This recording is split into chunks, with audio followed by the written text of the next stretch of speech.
Permítame presentar. Vamos a pasar el curso de bioestadística básica con nosotros, aplicado a las ciencias de la salud. Me gustaría saber más o menos, somos en total 19 personas. Y déjenme explicarles la modalidad que vamos a tener en las clases. Primeramente, el día de hoy va a ser una clase más que teórica para repasar algunos conceptos básicos, pero a partir del día de mañana necesito, por favor, que tengan a la mano ya sea una calculadora, un pedazo de un, un lugar donde podamos hacer todos los ejercicios. Les explico. El detalle de este curso es para que aprendamos de dónde salen las cifras, de dónde vienen las fórmulas, cómo podemos aplicar esas fórmulas como estaba en el temario. Y en base a eso, pues vamos a ir haciendo lo que es investigación, tanto en epidemiología como en salud pública. ¿Está bien? Me gustaría saber un poco más acerca de ustedes antes de que comencemos, para ver más o menos hasta qué grado vamos a abarcar. No sé si pudieran presentarse, por favor. Vamos a conversar mucho durante estas clases, entonces vayan perdiendo la timidez y por favor, alguien que quiera presentarse.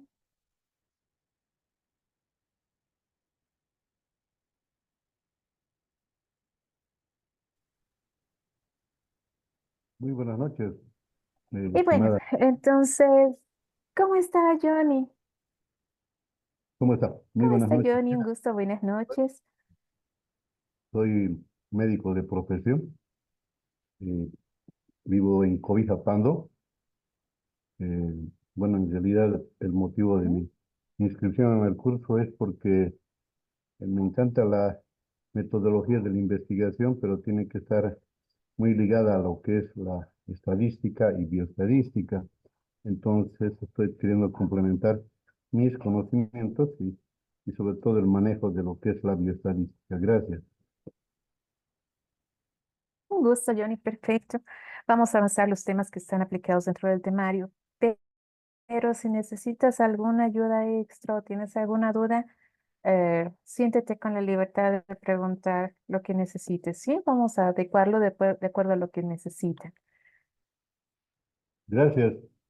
¿Alguien, alguien más, por favor? Para poder conocer, para saber más o menos qué expectativas tienen del curso y para que nos podamos adaptar a ello. Buenas noches, doctora. Buenas noches, Freddy. Bueno, buenas noches a todos los colegas que están cursando el curso de bioestadística. Bueno, mi nombre es Freddy Hacha y de profesión soy médico general. Trabajo aquí en el departamento de Tarija, municipio de Entre Ríos, con cargo de responsable de epidemiología.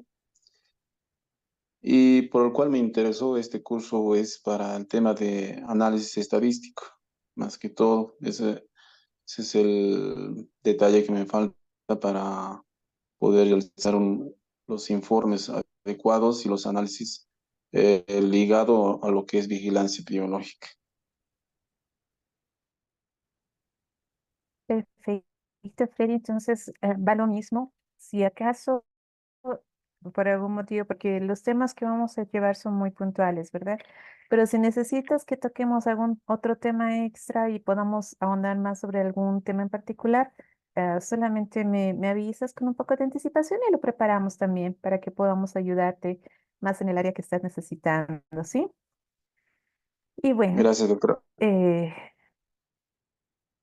bueno, ¿alguien más que quiera presentarse, por favor? Buenas noches, doctora. Buenas noches, Daniela, ¿cómo está? Buenas noches, doctora. Bueno, yo soy Daniela Bravo, soy médico ginecóloga, trabajo en la Caja Petrolera de Salud y bueno, también con mucha predisposición para aprender este tema de estadística que es tan importante, ¿no? Para el tema de salud. Claro que sí, es un tema, uno de los básicos, porque todo está basado en lo que es medicina por evidencia, ¿verdad? Entonces necesitamos saber, hay un dicho bastante curioso que bueno, se me quedó grabado de las clases que teníamos en estadística en la universidad. Y es alguien que dijo una vez, uno de mis docentes nos dijo, el que no sabe lo que busca, no entiende lo que encuentra. Entonces, es muy importante saber qué datos necesitamos recolectar para ver a qué punto queremos llegar. Y eso vamos a empezar a hablar durante la clase. Gracias, Daniela. Eh, ¿Alguien más, por favor?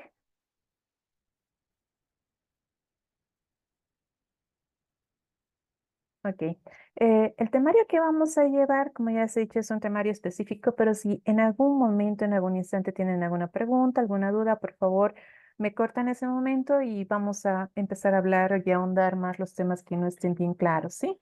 Yo no tengo ningún problema en que si gustan hablamos de algunos otros temas más, siempre y cuando nos mantengamos dentro de lo que es la estadística, ¿ok?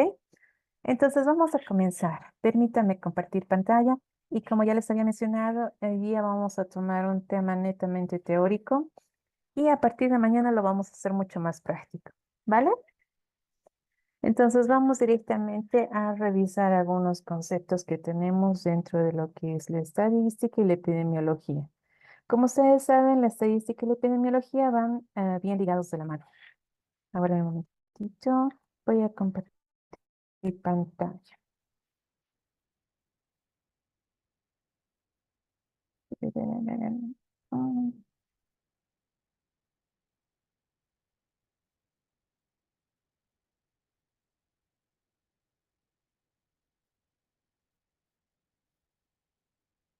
Mm,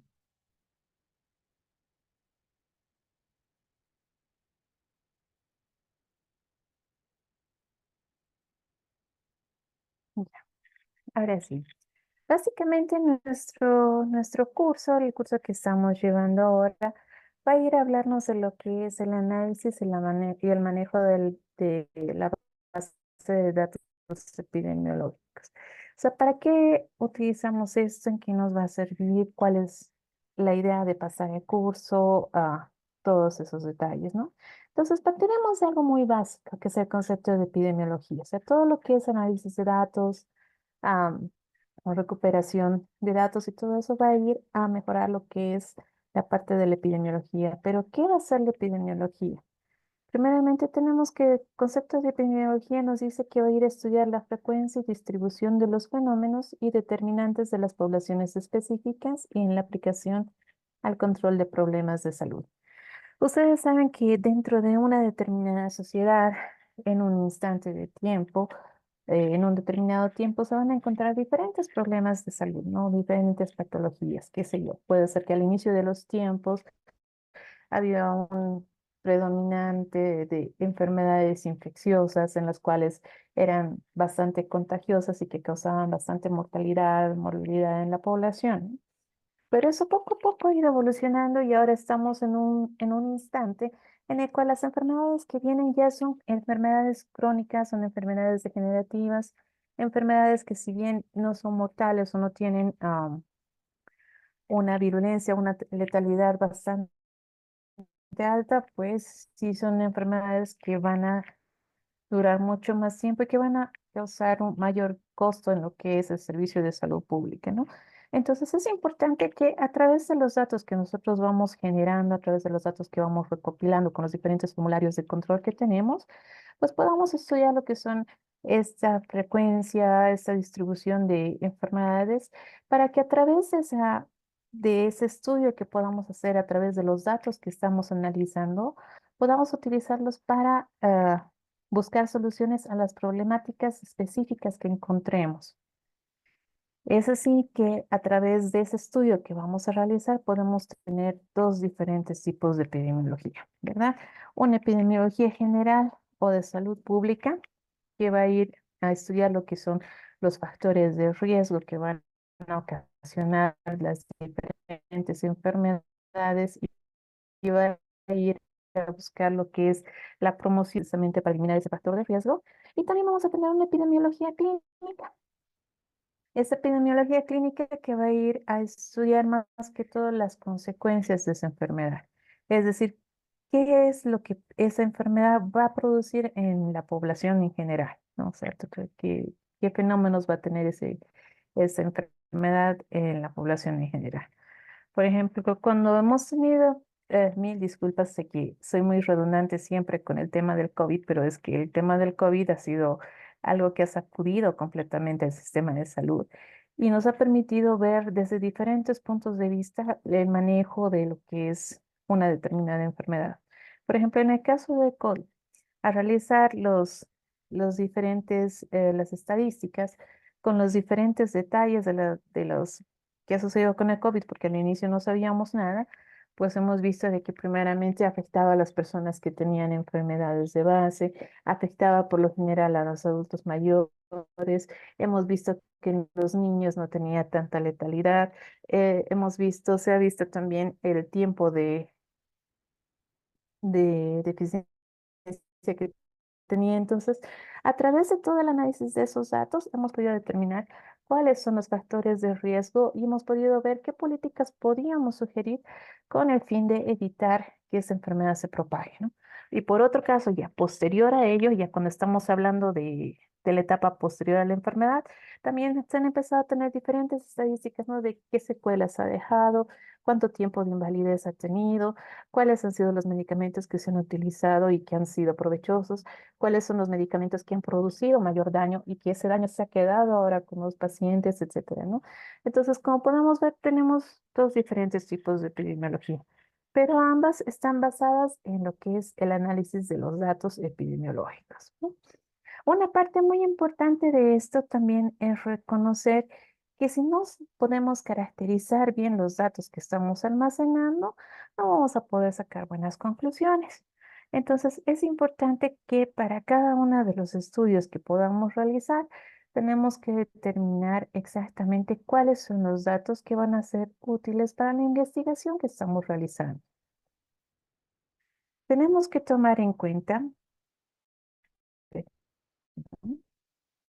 que siempre cuando tengamos a una persona, un individuo, no consideremos solamente al individuo, o sea, no solamente a las personas que están asociadas a esta persona. Por ejemplo, tenemos los estilos de vida del individuo, ¿no? Puede ser que sean personas que sean sedentarias, que sean obesas, personas que no tengan mucha actividad física, o por el contrario, podemos tener pacientes o poblaciones que sí sean activas físicamente, etcétera, ¿no?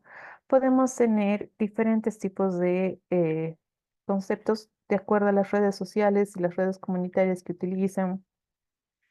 Pueden ser personas que no acuden directamente al médico, sino que buscan su solución en lo que son las redes sociales, etcétera, ¿no? Y tenemos que ver todas las condicionantes que van a tener, ¿no? Educación, trabajo, ambiente laboral, desempleo, presencia de servicios básicos, presencia de servicios de salud, vivienda. Y todo esto va a estar determinado por las condiciones socioeconómicas, culturales y ambientales, es decir, dónde vivimos, qué es lo que hacemos en general. Entonces, cada uno de estos detalles va a influir, ya sea positiva o negativamente, en el individuo. Por ejemplo, había un ejemplo que también era utilizado muy seguido, ¿no? Donde se encuentran dos personas en la calle y comienzan a hablar, ¿no? Por decir dos mamás, y dicen que uno de los niños pues se había accidentado y había terminado en el hospital. Entonces una de las mamás le preguntaba a la otra, ¿no? ¿Y por qué le ha pasado eso? Y la señora le contestó porque se ha cortado con un, con una lata que había estado encerrada. Y dice, ¿pero por qué? Porque estaba jugando en el chatarrero de la basura. Y dice, ¿pero por qué estaba jugando ahí? Porque esa persona vive cerca del chatarrero y no hay otro lugar donde jugar. Entonces le preguntaba, ¿y por qué están viviendo ahí? Es que su papá perdió el trabajo, su papá no está trabajando, entonces encontraron el lugar más cercano más económico para vivir. Y otro dice, pero ¿por qué ha perdido su trabajo? Entonces, porque no ha podido estudiar mucho y ha venido otra persona que tenía mejor preparación y le ha quitado el trabajo, o sea, se ha quedado con su trabajo. Entonces, ¿pero por qué? Entonces vemos que una simple causa como que es externa al individuo, a través de las diferentes decisiones que va pasando, ha ocasionado que esta persona termine en un centro de salud, ¿no? Entonces, es solamente un ejemplo de cómo podemos asociar todas las cosas que rodean al individuo para determinar cuál es la posibilidad de que tenga ciertos tipos de patologías, ciertos tipos de problemas, ¿no? Entonces, para ello es necesario que determinemos que la salud pública siempre va a estar asociada a la epidemiología y ambas van a tener su base en lo que son los datos estadísticos que vamos a aprender a analizar el día de hoy en este curso. Entonces, ¿para qué nos va a servir la epidemiología? ¿Para qué nos van a servir todos esos datos que vamos a recolectar? Primeramente nos va a ayudar para definir una hipótesis. ¿A qué nos referimos con definir una hipótesis? Pues nos va a ayudar a determinar las características que tiene esa enfermedad. Ya puede ser que esa hipótesis en relación a los datos que estamos asimilando nos ayuda a determinar cuáles son los factores de riesgo de una enfermedad, ¿no? Asimismo, nos va a ayudar a determinar si estos factores de riesgo cuánto tiempo van a tardar para que produzcan la aparición de esa enfermedad. O sea, nos va a dar su tiempo de incubación, nos va a dar el tiempo de latencia de la enfermedad, nos va a dar cuáles van a ser sus características, qué efectos pronósticos vamos a tener, si es una enfermedad que es muy virulenta, si es un virus que es letal, o si hay algún tipo de tratamiento que pueda aparecer para disminuir la incidencia de esa enfermedad, nos va a ayudar a determinar la eficacia y la efectividad acerca de lo que es el diagnóstico terapéutico, cuál es el mejor método de diagnóstico, etcétera. Entonces, básicamente, los datos que vamos a ir recopilando nos van a ayudar a describir la enfermedad, es decir, sus factores de riesgo, su forma de evolución, cómo se puede diagnosticar, cuáles son los futuros tratamientos que se pueden seguir y finalmente cuáles van a ser las consecuencias que nos va a dejar una vez ya que ha pasado la enfermedad.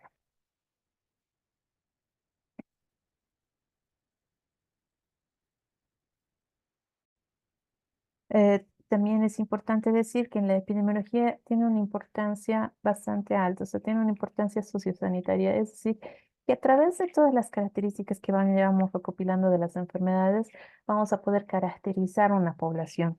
Es decir, vamos a poder determinar la parte demográfica de la población, vamos a poder determinar su perfil epidemiológico, asimismo vamos a poder determinar cuáles son los objetivos en lo que se refiere a la promoción y a la prevención de la salud, en cuánto tiempo podemos aplicar esas políticas. Entonces, hay bastantes usos que van a ser importantes para la sociedad en general, ¿no?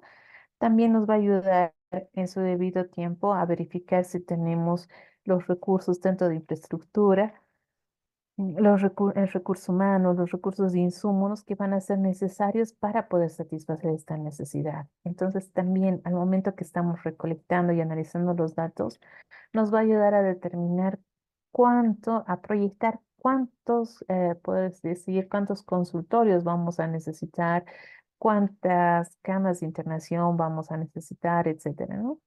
Y asimismo, como vamos recolectando la información, también vamos a ver si es necesario realizar algún tipo de política que vaya a frenar una enfermedad.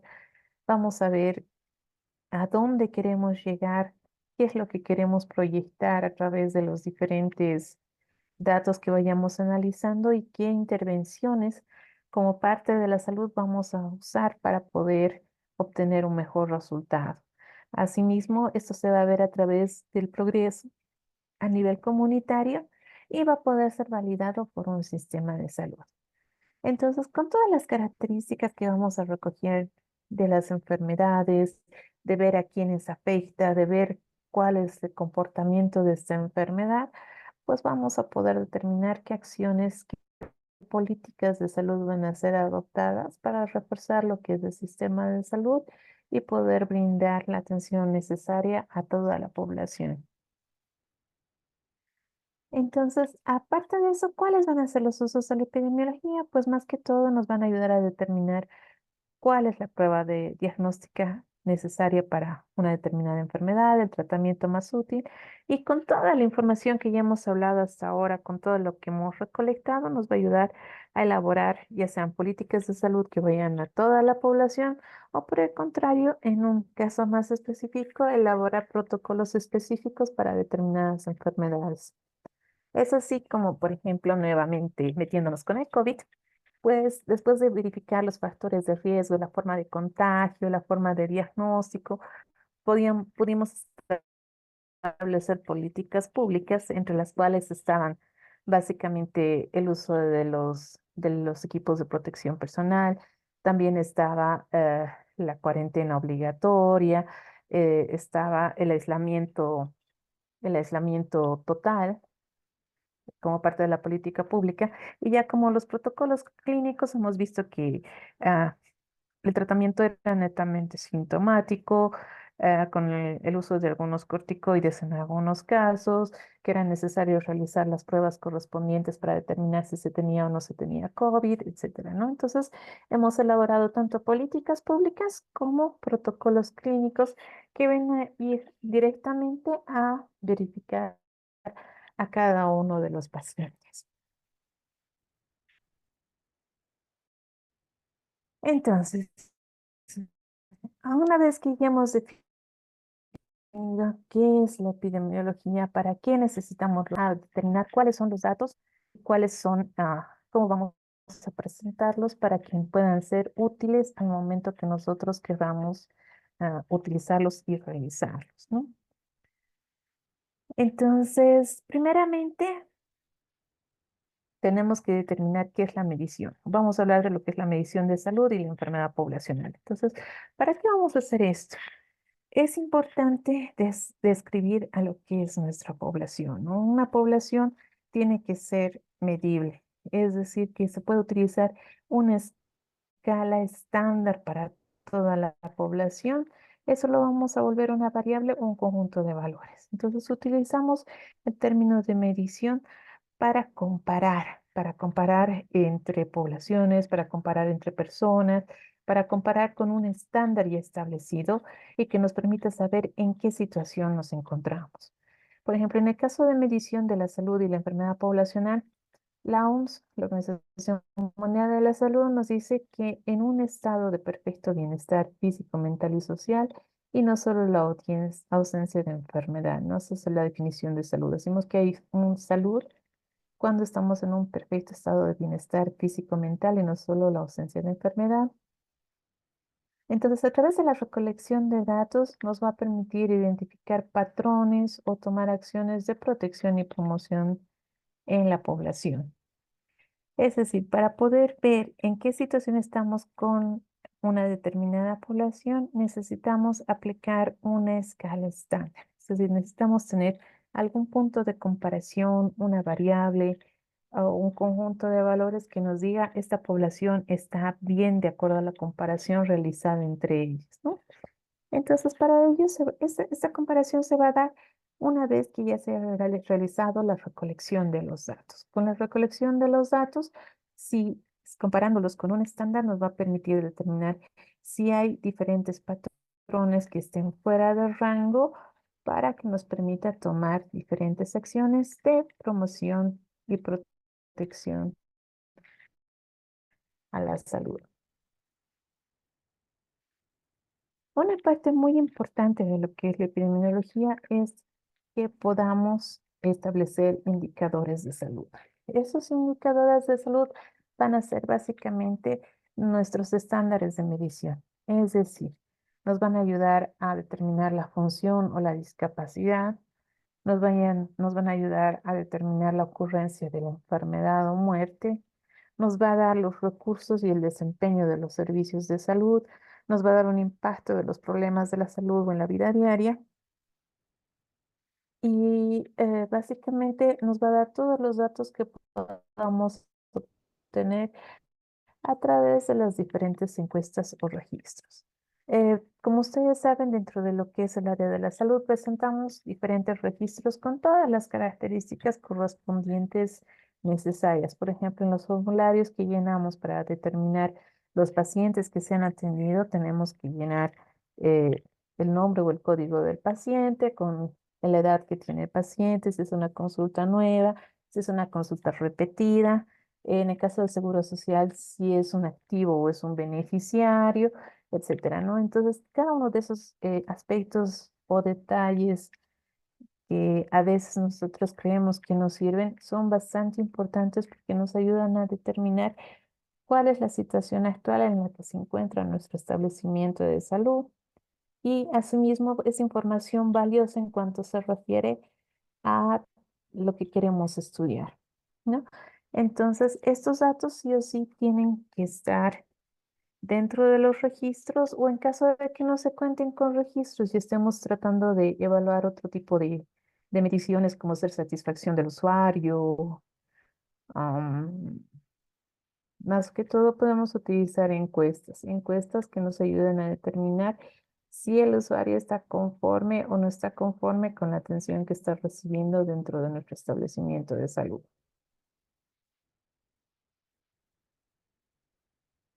Dentro de lo que es el enfoque epidemiológico, pues nos ayuda para ver, nos ayuda realizando la observación de los fenómenos de salud y enfermedad en la población, ¿no? Entonces, cuando vamos a buscar los datos que necesitamos o cuando recibimos todos los datos en las hojas estadísticas que llenamos, pues vamos a verificar qué fenómeno es el cual queremos estudiar en la población. Ustedes saben que de acuerdo a los formatos de las hojas de registro, a veces tenemos la cantidad de recetas que se han utilizado, la cantidad de pacientes por hora, a veces también tenemos cuáles son los estudios que se han realizado a esa persona, etcétera, ¿no? Entonces, todo ello nos va a permitir tener una idea de qué es lo que está sucediendo con la población de influencia que tenemos con nuestro establecimiento de salud. Es en estos registros, en estos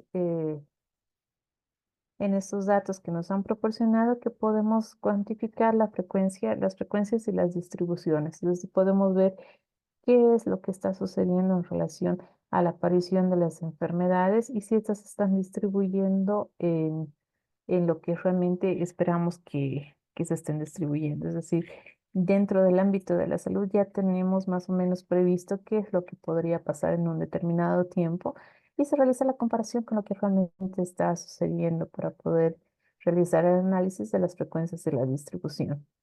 Esos análisis, dependiendo de la frecuencia que estén, pues nos van a ayudar a ver si es que están asociados a algún determinante en la salud.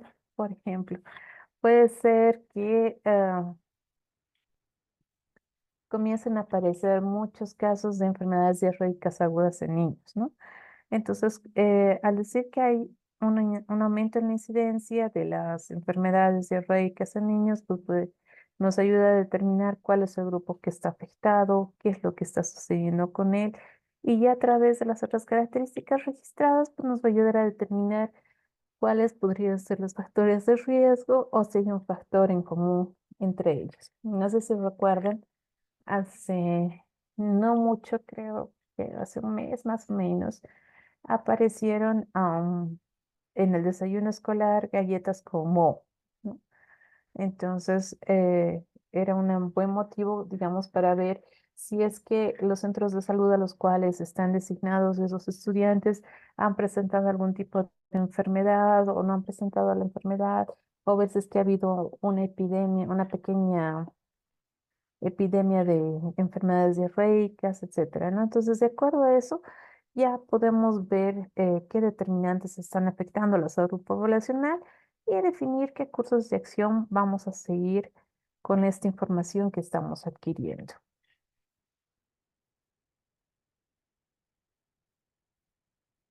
Entonces, primeramente, para poder determinar qué tipo de datos estamos realizando y para poder realizar su tabulación, tenemos que definir claramente cuáles son nuestras variables. Cuando hablamos de una variable, estamos hablando de cualquier característica o atributo que puedan asumir valores diferentes. Estos valores pueden ser numéricos, o sea, pueden ser cuantitativos o pueden ser cualitativos. O sea, cuando hablamos de cuantitativos, hablamos de valores numéricos, donde vamos a ver números enteros o números de acuerdo o números, bueno, vamos a trabajar con la parte numérica, ¿no? Y cuando hablamos cualitativamente, pues estamos hablando de características específicas que van a ir a determinar a una persona, a un individuo, a un grupo poblacional, ¿no? Entonces, en las variables cualitativas nos va a hablar de atributos y propiedades. En cambio, las variables cuantitativas van a ir a medir numéricamente. Son discretas cuando son números enteros, continuas cuando dan valores que permiten la precisión de un instrumento. Entonces, la cantidad de variables, pues existen bastantes tipos de variables, ¿no? Y mucho depende de estas variables para poder realizar un estudio adecuado de nuestros datos.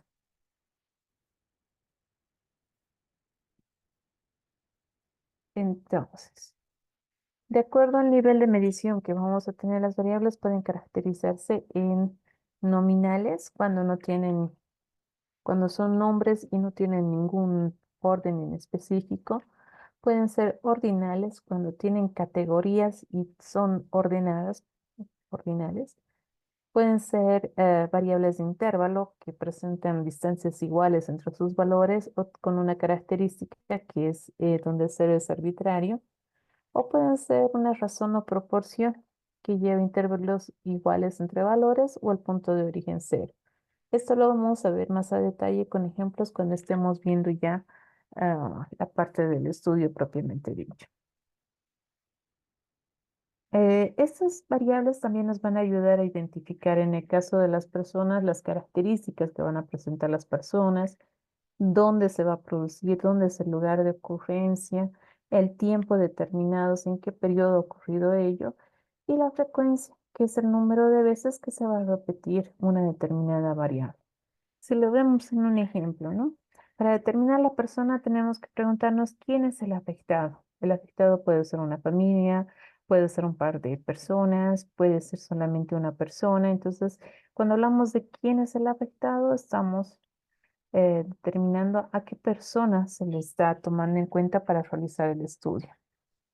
¿Cuándo ocurrieron los casos? La otra pregunta, eso nos va a ayudar a determinar el tiempo, ¿no? Si estamos hablando de un mes, un día, una semana, unas horas, años. Entonces, nos va a ayudar a determinar en qué tiempo han ocurrido las características que estamos estudiando. Otro detalle es dónde están los casos. Si los casos son a nivel mundial, si son a nivel regional o si son en una población pequeña, ¿no? Como se sabe, ah, nuevamente otra de los estudios va a ser, como ejemplo, el COVID. El COVID que nos decía a quién estaba afectando, en qué tiempo han ocurrido la mayor incidencia de casos, qué lugares han sido los más afectados, ¿no? Entonces, todo eso nos va a ayudar a describir a través de variables bien establecidas que nos van a permitir realizar la recolección de los datos. Un ejemplo, por ejemplo, aquí queremos ver la distribución de los casos de gastroenteritis según la edad en un centro de salud, por decir en mayo del 2000, ¿no? Entonces vamos a tener la edad, la cantidad de casos y el porcentaje correspondiente. Entonces en este caso estamos utilizando una población de niños hasta los 5 años. Entonces lo primero que tenemos que hacer es determinar la frecuencia, ¿no? ¿Cuál es la frecuencia de la variable? Por decir, si tenemos menores de un año, en este caso tenemos que aparecer en una frecuencia de 63 casos, ¿no? Tenemos una población total de 173 niños. De los 173 niños, 63 son menores de un año y corresponden a 36,4%. 55 tienen un año y corresponden al 31,8%. 25 tiene 2 años y corresponde al 14,4%. Eh, de 3 años hay 14 y corresponde al 8,1%. De 4 años hay 5 casos y corresponde al 2,9%. Y de 5 más casos hay 11 casos que corresponde a 6,4, que correspondería al 100%. Entonces, esa tablita, ¿qué nos dice? Si podemos lograr describir esta tablita, nos dice que el grupo de edad más afectado es el grupo menor de 1 año. Nos dice que el grupo que no es afectado en gran magnitud es el grupo de 4 años. De 5 años y más tenemos también un poco de afectados y esa nos va a ir dando las características de la enfermedad a través de a quienes afecta y cuánto es la frecuencia en la cual aparece. Otro dato que tenemos que determinar es la distribución, ¿no? La distribución nos va a dar el resumen completo de las frecuencias o valores de la medición realizada. Es decir, que nos va a ayudar a poner en contexto cuántos casos estamos encontrando eh, y nos va a permitir realizar la comparación entre ellos, ¿no? Esta proporción de grupos se encuentra en un determinado valor o rango, es decir, que entre cada una de las variables va a haber cierto rango, ¿no? Por decir, un grupo etario que vaya de 1 a 4, el otro de 5 a 9, el otro de 10 a 13, etcétera, ¿no? Entonces nos va a ayudar a distribuir los datos de acuerdo a las características que nosotros necesitamos para su estudio.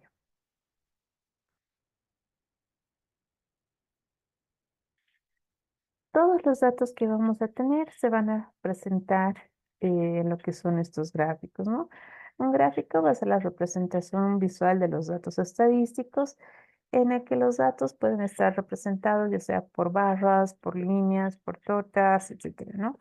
Entonces necesitamos que una vez que realizamos la asignación de variables de acuerdo a las variables que queremos estudiar y al mismo tiempo las distribuimos de acuerdo a lo que nosotros estamos buscando, pues para mayor comprensión se utilizan estas gráficas de datos. Estas gráficas de datos nos van a dar un contexto más visual de lo que está sucediendo, ¿no? Y nos va a ayudar a realizar la comparación. Por ejemplo, nos va a ayudar a determinar cuántos pacientes son, ¿no? Si vemos esta gráfica, aunque no tenga números, podemos ver que la variable que tiene color rojo es el que ha tenido mayor cantidad de frecuencias. Eh, ¿Cómo va a evolucionar esta variable? Pues podemos ver que si lo pusiéramos por decir, como ejemplo, en aquí por meses, podríamos ver que, qué sé yo, en el mes de junio han habido mayor cantidad de casos, que va a ser menor a lo que ha sucedido en el mes de febrero, ¿no? Etcétera. Entonces, de acuerdo a las variables que tenemos, ya podemos ir jugando acerca de qué es lo que queremos demostrar. También vamos a determinar cómo se distribuyen los elementos, cuáles son las diferencias entre ellos. Nos va a ayudar a ver si es que hay algún tipo de vinculación o relación entre las dos variables y cómo se encuentra un elemento de comparación con el total. Es decir, el total nos va a ayudar a ver cuál es el porcentaje en el cual se van a presentar las variables que van a estar implícitas o que van a estar dentro del estudio que estamos realizando.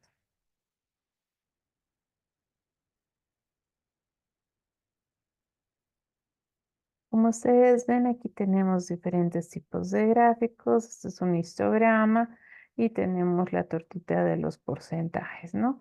Esta tortita de porcentajes nos ayuda a determinar la distribución de las variables cualitativas o cuantitativas, es a través de los diagramas de barra o los gráficos de sectores, ya sea como frecuencias absolutas o relativas. Entonces, con los datos que tenemos en este caso, que va a ser el grupo de varones, el grupo de mujeres, nos permite separarlos eh, por variables y podemos ver la frecuencia de cuántas veces aparece para poder realizar el análisis. Por ejemplo, en este caso, que es la distribución de muertes por suicidio según sexo, podemos ver que el grupo más afectado ha sido el de varones que el de mujeres, ¿no?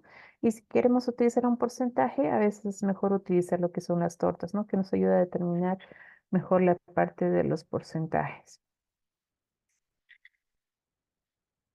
En el caso de las variables cuantitativas continuas, es mejor utilizar los histogramas. ¿Por qué? Porque el histograma nos va a ayudar mucho, de manera mucho más fácil a verificar qué es lo que estamos queriendo demostrar. Por ejemplo, en este ejemplo que tenemos aquí, tenemos la notificación de casos de Yardias, ¿no? Para eso tenemos enero, febrero, marzo, abril, o sea, básicamente todo el año. ¿Para qué nos va a servir esto?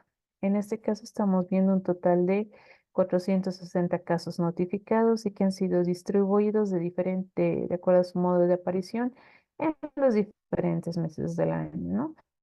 Entonces nos va a ayudar a determinar cuántos casos han habido por año, ¿no? O sea, por mes.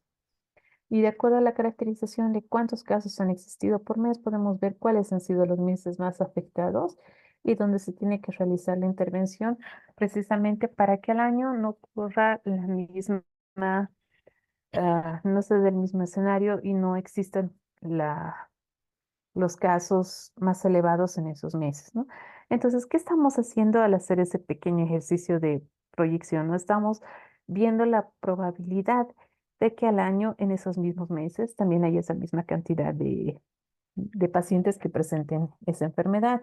Por ende, entonces lo ideal cuando tenemos esto es realizar las políticas de prevención unos 2 o 3 mesecitos antes, ¿no? Precisamente para evitar que haya este pico en cuanto a la incidencia de la enfermedad aparece. Entonces, estos histogramas nos van a ayudar a ilustrar la continuidad, la distribución de las variables de acuerdo a las características que le estamos pidiendo. En el caso del polígono de frecuencias, en el caso del polígono de frecuencias nos va a ayudar con la distribución de la variable. Hoy se construye eso utilizando las líneas, las rectas, los puntos medios de un extremo superior de cada una de las barras que se visualizan en el histograma y que van a tener una simetría con la distribución de datos para presentar dos o más distribuciones, ¿no? En este caso, por ejemplo, podemos ver los casos de dengue que han sucedido en un año, en un lugar Y, durante el año 2000, ¿no? Entonces podemos ver que tenemos una incidencia de 250 casos en enero, va a disminuir en febrero, va a incrementarse poco a poco en marzo, en abril va a llegar a su pico, se va a mantener relativamente alto hasta junio, en julio va a tener un nuevo pico, pero todos los casos van a ir disminuyendo hasta que en octubre puede ser que lleguen a su lugar normal, ¿no? Este polígono de frecuencias nos sirve o nos ayuda también para hacer o para poder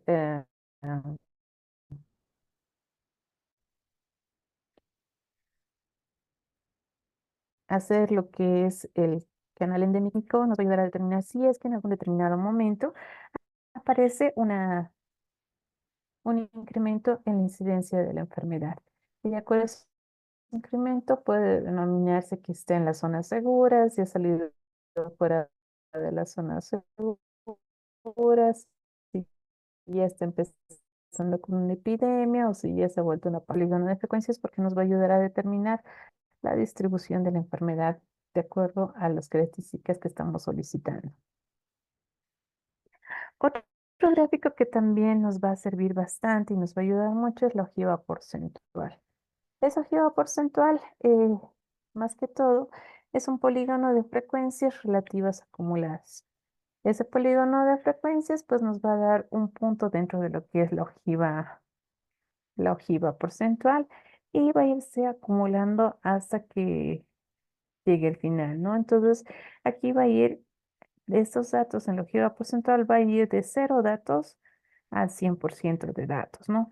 Y de acuerdo a la característica de la aparición, nos va a ayudar a determinar qué casos están apareciendo, en qué instante, en qué tiempo y cuál es la variable más afectada. Por ejemplo, en este caso estamos tomando en cuenta la cantidad de años y también estamos tomando en cuenta la cantidad de casos en un porcentaje acumulado. Y eso nos va a ayudar a determinar cuál es en qué momento comienza a haber mayor incidencia de enfermedad, ¿no? Y eso vamos a ver con la ojiva porcentual. Entonces, como ya habíamos dicho anteriormente, vamos a tener diferentes tipos de variables. Puede ser una variable nominal, que generalmente la vamos a representar en un diagrama de barras o en un gráfico de sectores. Una variable ordinal podemos representar en lo que es un diagrama de barras o un gráfico de sectores. El intervalo se va a poder determinar a través de un diagrama de barras, un histograma, gráficos de sectores, polígonos de frecuencia simple y acumulada. En el caso de la te proporciona diagrama de barras, un histograma, un gráfico de sectores y polígonos de frecuencias simples y acumuladas. ¿Alguna pregunta, alguna duda hasta aquí? Hablen ahora o callen para siempre.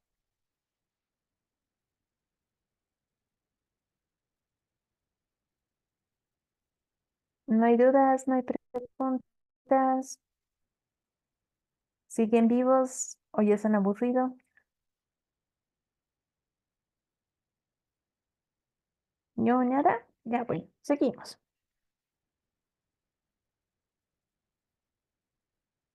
Entonces, una de las medidas más frecuentes que vamos a tener son las medidas de frecuencia y efecto, ¿no? En las medidas de frecuencia y efecto vamos a tener dos grupos grandes, ¿no? La incidencia, que va a ser el inicio de los casos nuevos, y la prevalencia, que es los casos que ya son existentes, ¿no? Si pueden observar este grafiquito, pues nos va a ayudar a más o menos a explicar un poco lo que son estas medidas de frecuencia. La incidencia es como el agua que está ingresando a una bañera, es decir, los nuevos casos que existen. La prevalencia va a ser el agua que ya se encuentra dentro de la bañera. Obviamente, esta agua que está dentro de la bañera va a ser aumentada por los nuevos casos, que es la incidencia, o va a disminuir por la mortalidad. O en último caso, si acaso vuelve a caer más agua, pues va a tener una nueva recurrencia, ¿no? Entonces recuerden siempre esto, la incidencia son los casos nuevos, los casos que ya existentes van a ser parte de la prevalencia, la mortalidad son los que, bueno, cuando ya fallece el paciente y la recurrencia cuando vuelven a enfermarse con la misma enfermedad.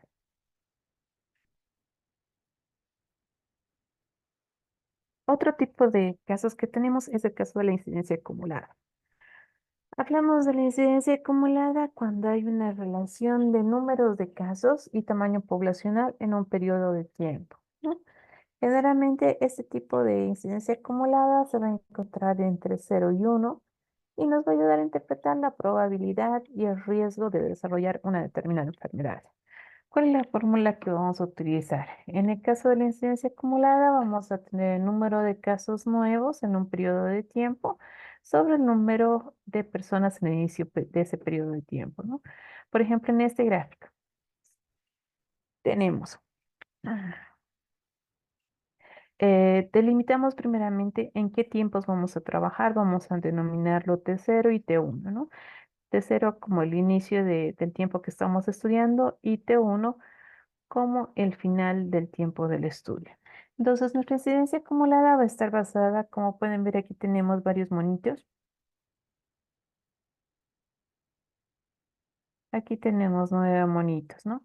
Y podemos ver que puede ser en el transcurso de un mes apareció un monito más, en el segundo mes apareció otro monito y en el tercer mes apareció otro monito, ¿no? Entonces, estos casos que están apareciendo aquí son parte de la incidencia acumulada. Este monito que está aquí está fuera del tiempo del estudio, entonces este no se toma en cuenta. Los que tomamos en cuenta son los que están por detrás de la T1, que sería la población al momento del estudio y los 3 casos que han aparecido en o durante el tiempo de estudio.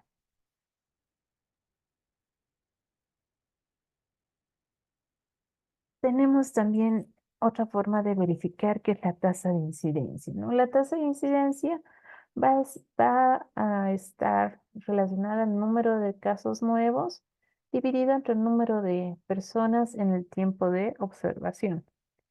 Uno de ellos, bueno, básicamente está basada en los denominadores de persona y tiempo.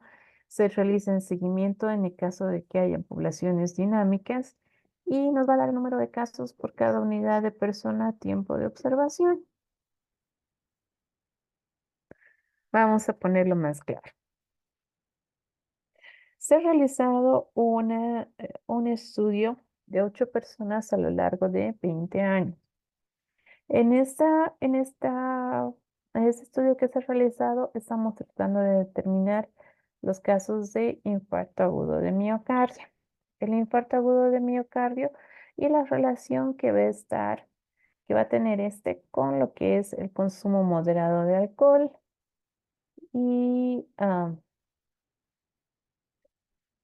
esto va a estar determinado por esta simbología. Primero, la línea que está continua es consumo cero de alcohol. La línea que está discontinua representa consumo moderado de alcohol. Las aspitas o la X nos va a indicar a las personas que han tenido infartos de miocardio. Y los puntitos van a ser las personas que han fallecido. Si no hay registro de que han fallecido, indica que han eliminado el estudio, ¿no? Entonces, en este caso, tenemos una población de 8 personas que estaban dentro del estudio de la relación del infarto agudo de miocardio y su relación con el alcohol, ¿no? Entonces, vamos a determinar qué ha pasado con cada una de estas personas que estaban o eran parte del estudio. Primero, la persona número 1. Nuestra persona número 1 vemos que sí realizaba un consumo relativamente moderado de alcohol. Entonces, eh, estas líneas que están aquí, estas líneas verticales, van a hacer la separación entre 5 años, ¿no? Los primeros 5 años, 10 años, 15 años, 20 años. Entonces, la primera persona al inicio estaba consumiendo alcohol en moderada cantidad desde el inicio y a los 10 años ha presentado un infarto agudo de miocardio. En el segundo caso, la segunda persona durante los 20 años de estudio no ha presentado ningún tipo de enfermedad, no ha presentado patologías, no había un infarto agudo de miocardio. En la tercera persona que ha participado en el estudio, primeramente ha empezado con un consumo cero, pero a mitad del año 5, pues ha empezado a consumir alcohol en moderada cantidad y casi al llegar a los 20 años ha sufrido un, ah, un infarto agudo de miocardio. La persona número 4 se ha incluido al estudio a partir del 5.º año, donde tenía cero consumo de alcohol y ya a partir de los 15 años del estudio, pues ha empezado a consumir alcohol en forma moderada y ha fallecido antes de terminar el estudio, o sea, antes de los 20 años.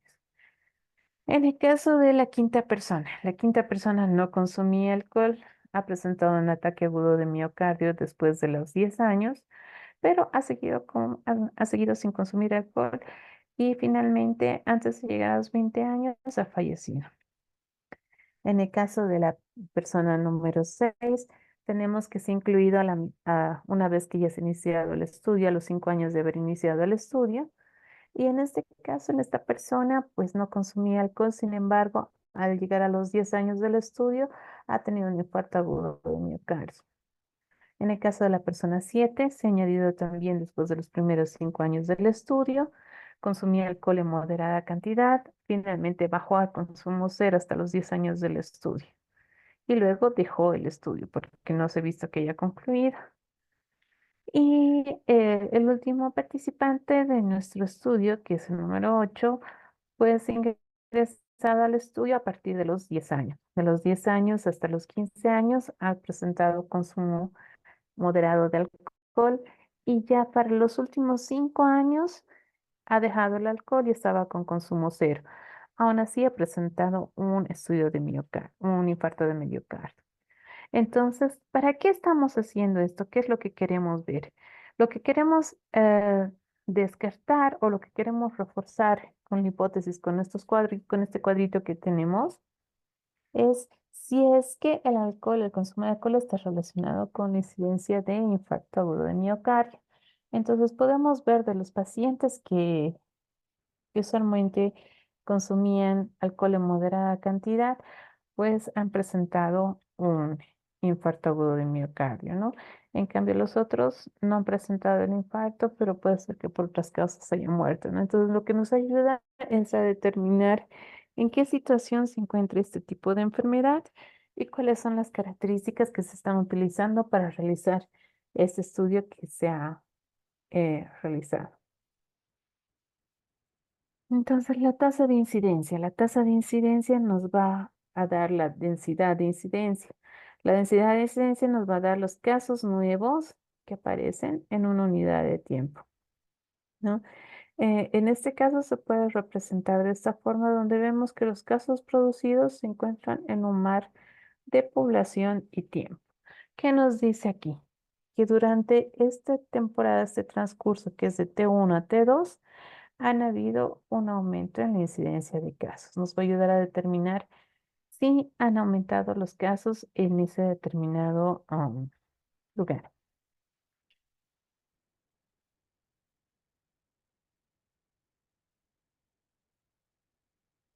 Vamos a ver también lo que es la relación de la tasa de incidencia y la incidencia acumulada.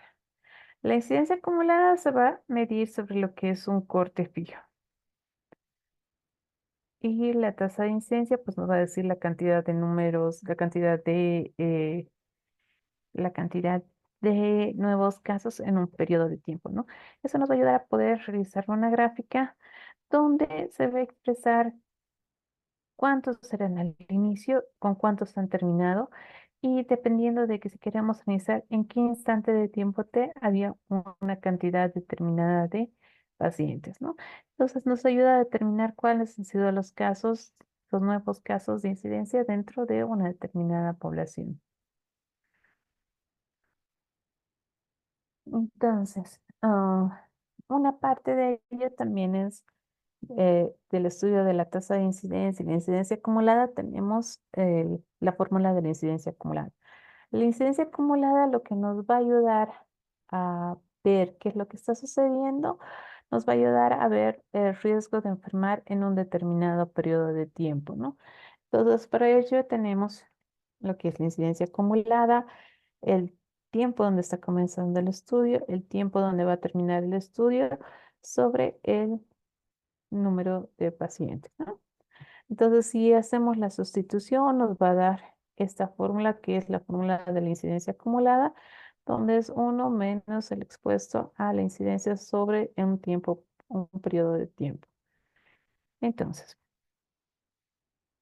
con eso hemos visto cómo podemos estudiar lo que son los casos nuevos o la incidencia de casos. Para poder determinar lo que es la prevalencia. Cuando hablamos de prevalencia, hablamos de la proporción de sujetos con una determinada característica en un momento dado. O sea, por ejemplo, el total de personas enfermas dividido entre el total de la población. Entonces, como podemos ver en este grafiquito, ¿no? En este gráfico, pues tenemos una cierta proporción de sujetos que tienen una característica en común en un determinado momento. Entonces, las personas que están viajando en el bus, por ejemplo, tenemos a 3 personas que están en un bus de 20 personas, por decir. Entonces, esa va a ser la prevalencia, ¿no? Que hay 3 personas en una población que tienen ciertas características, como en este caso sería el color lila. Esta prevalencia puede ser puntual cuando ocurre en un determinado momento. Puede ser una determinada prevalencia o periodo en el cual podemos determinar cuántas personas estuvieron enfermas en un determinado periodo de tiempo y nos va a dar la probabilidad de estar enfermo en un momento dado, ¿no? Entonces, nuevamente, como lo podemos ver aquí y que nos dicen estos gráficos, cuando hay mayor cantidad, o sea, cuando están las mismas características en mayor cantidad, nos dice que hay una alta prevalencia. En cambio, mientras menos características se compartan con el resto, estamos hablando de una prevalencia mucho menor. Entonces, ¿cuál es la relación que va a haber entre lo que es la prevalencia y la incidencia? Primeramente, vamos a tener un flujo de entrada que va a ser la tasa de incidencia de la enfermedad, es decir, los casos nuevos que va a presentar esa enfermedad. Y también vamos a ver lo que es el flujo de salida. Ese flujo de salida que va a estar determinado por la terminación de la enfermedad o, en caso inverso, la duración que va a presentar esa enfermedad, ¿no? Entonces, como podemos ver aquí, el flujo de entrada va a estar dado por la cantidad de casos nuevos y el inverso de la duración de la enfermedad, o sea, cuántos están saliendo.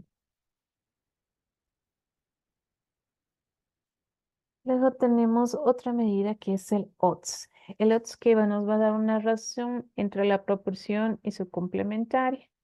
Nos va a ayudar para determinar la probabilidad de ocurrencia con la probabilidad de no ocurrencia en un rango entre 0 e infinito.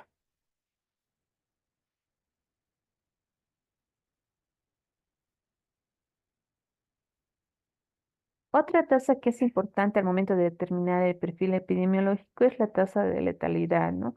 Esa tasa de letalidad lo que nos va a ayudar a determinar es la proporción de muertes entre los enfermos, es decir, va a estar relacionada con la incidencia acumulada de muerte. ¿Cuántos casos nuevos de muerte hay, no?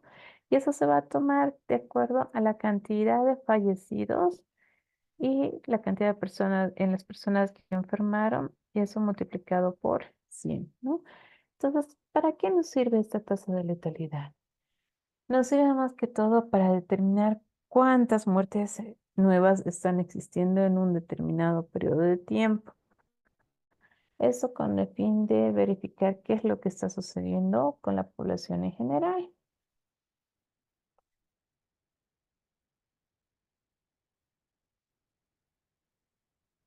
Vamos a tener también lo que es la tasa de ataque. Cuando hablamos de la tasa de ataque, estamos hablando de la proporción de casos en una población cerrada y en un tiempo determinado.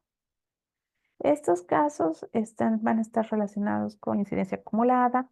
Generalmente se utilizan los brotes epidémicos. Tiene una incidencia en el curso de brote epidémico y una duración limitada del brote. Vamos a sacarla a través del número de casos observados, ya sea por 100 o por 1000, dependiendo de la cantidad de población que estamos estudiando.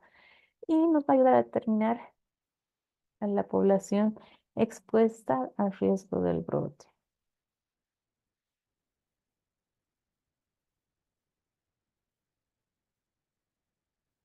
¿Alguna pregunta, alguna duda hasta aquí? Hablen ahora o callen para siempre.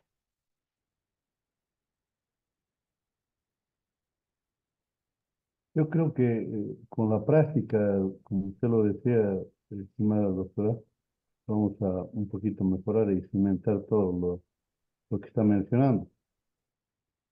Oh, sí, mañana cuando estén, mañana van a surgir las dudas. No me preocupo. Mañana, por favor, todos vamos a trabajar de verdad, mínimamente su calculadorita y un lugar donde puedan apuntar para que podamos hacer todo juntos. Yo también ya voy a dejar lo que es las presentaciones a un lado y vamos a utilizar pura pantalla interactiva, ¿ya? Entonces no me preocupo por ahora. Mañana vamos a ver en qué situación estamos. Entonces vamos a ir avanzando un poquitito más acerca de lo que son las medidas de tendencia central, ¿no? Estas medidas de tendencia central nos van a ayudar a determinar cómo está esa población en relación a la afectación de una determinada enfermedad, ¿no? O sea, nos va a ayudar a concentrar el grueso de la población en un punto medio, ¿no? Por eso se llaman medidas de tendencia central. Dentro de las medidas de tendencia central vamos a trabajar con 3 medidas específicas, ¿no? Lo que es la moda, lo que es la media y lo que es la mediana. Nos van a decir dónde se está concentrando la mayor cantidad de la población, ¿no? Por ejemplo, uno de ellos, lo que es más fácil para determinar es la moda. La moda va a ser el valor que aparece con mayor frecuencia en un conjunto de datos. Es decir, va a ser la variable que se repite más veces en en un determinado conjunto de datos, ¿no? Por ejemplo, aquí tenemos, estamos queriendo estudiar el periodo de incubación de la rubiola en 11 niños, ¿no? Tenemos los 11 niños y tenemos la cantidad de días que ha tardado la incubación del virus en, antes de que aparezca la enfermedad, ¿no? Tenemos que el niño 1 ha tardado 19 días, en el niño 2 ha tardado 16, en el niño 3 ha tardado 37 días, en el niño 4 ha tardado 15 días, en el niño 5 16, en el niño 6 32, en el niño 7 15, en el niño 8, 16, en el niño 9, 20, niño 10, 16 y en el niño 11, 15 días. Entonces, ¿cómo vamos a saber cuál es la moda de este grupo, ¿no? Entonces, para ello ordenamos de acuerdo a los valores. Podemos ver que estos números nos van a dar una serie de valores correlativos que lo vamos a colocar aquí, ¿no? Tenemos que había uno de 15, 15, 15, 16, 16, 16, 19, 20, 32 y 37. Entonces, para determinar la moda, solamente contamos la frecuencia que más se repite.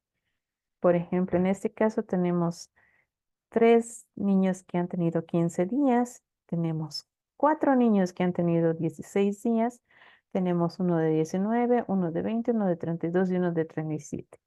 Entonces, nuestra moda va a estar distribuida ya sea entre 15 y 16. Entonces, como vemos cuál es el que tiene mayor cantidad de repeticiones, es 16. Por lo tanto, nuestra moda va a ser,